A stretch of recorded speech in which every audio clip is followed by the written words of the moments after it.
KPSTA Swadesh mega ക്വിസിനോടനുബന്ധിച്ച മുൻവർഷ ജില്ലാതല മത്സരങ്ങളിൽ ആവർത്തിച്ചു വന്ന പ്രധാനപ്പെട്ട ചോദ്യോത്തരങ്ങളാണ് ഈ വീഡിയോയിൽ ഉൾപ്പെടുത്തിയിരിക്കുന്നത്. അപ്പോൾ നമുക്ക് വീഡിയോയിലേക്ക് പോവാം. ഫസ്റ്റ് ക്വസ്റ്റ്യൻ, ഗാന്ധിജിയുടെ രണ്ടാമത്തെ കേരള സന്ദർശനം ഏത് സംഭവവുമായി ബന്ധപ്പെട്ടതാണ്?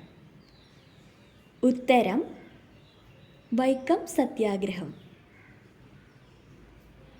കെ കേളപ്പൻ നയിച്ച ഉപ്പ് സത്യാഗ്രഹം ആരംഭിച്ചത് എന്ന്? ഉത്തരം 1930 ഏപ്രിൽ 13.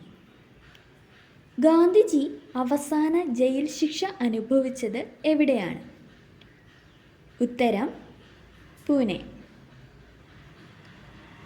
ഡൽഹിയിൽ എവിടെ വച്ചാണ് INA ഭടന്മാരുടെ വിചാരണ നടന്നത്? ഉത്തരം ചെങ്കോട്ട. ഇന്ത്യൻ വിദേശ നയത്തിൻ്റെ ശില്പിയായി അറിയപ്പെടുന്നത് ആരാണ്? ഉത്തരം ജവഹർലാൽ നെഹ്റു.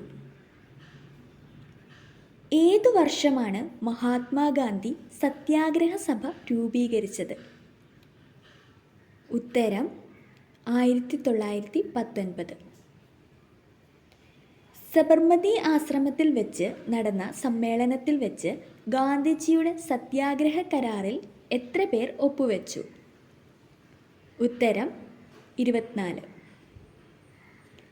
ഗാന്ധിയും ഗോഡ്സെയും എന്ന കവിത എഴുതിയത് ആരാണ്? ഉത്തരം NV കൃഷ്ണവാര്യർ. ജനഗണമന ദേശീയ ഗാനമായി അംഗീകരിക്കപ്പെട്ട വർഷം? ഉത്തരം 1950. നിങ്ങൾ ഞങ്ങൾക്ക് മോഹൻദാസിനെ തന്നു, പകരം ഞങ്ങൾ നിങ്ങൾക്ക് മഹാത്മാവിനെ തന്നു. ആരുടേതാണ് ഈ വാക്കുകൾ? ഉത്തരം നെൽസൺ മണ്ടേല. 1857 ഒന്നാം സ്വാതന്ത്ര്യ സമരത്തിന് ലക്നൗവിൽ നേതൃത്വം നൽകിയത് ആര്? ഉത്തരം ബിഗം ഹസ്രത് മഹൽ. ഏതു വർഷമാണ് മഹാത്മാഗാന്ധി സത്യാഗ്രഹ സഭ രൂപീകരിച്ചത്? ഉത്തരം 1919. ഗാന്ധിജിയുടെ നാലാമത്തെ പുത്രനായ ദേവദാസ് ഗാന്ധി ഏത് പ്രശസ്ത പത്രത്തിൻ്റെ എഡിറ്ററായിരുന്നു? ഉത്തരം ദ ഹിന്ദു.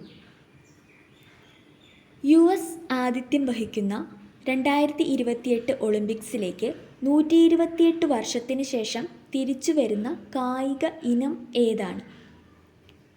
ഉത്തരം ക്രിക്കറ്റ്. 16 വയസ്സിൽ താഴെ പ്രായമുള്ളവർക്ക് യൂട്യൂബ് ഉപയോഗം വിലക്കിയ രാജ്യം ഏത്? ഉത്തരം ഓസ്ട്രേലിയ. ആൻ ഇന്ത്യൻ പിലിഗ്രിം എന്ന അപൂർണ ആത്മകഥയുടെ രചയിതാവ് ആരാണ്? ഉത്തരം സുഭാഷ് ചന്ദ്രബോസ്. ഗാന്ധിവധത്തിൽ മനം തൊന്ത് എഴുതപ്പെട്ട വിലാപകാവ്യം ഏത്? ഉത്തരം ബാപ്പുജി. ദ ഗോൾഡൻ ത്രെഷ്ഹോൾഡ് എന്ന പുസ്തകം രചിച്ചതാര്? ഇതിനുത്തരം അറിയുന്നവർ കമൻറ്റ് ചെയ്യൂ കേട്ടോ.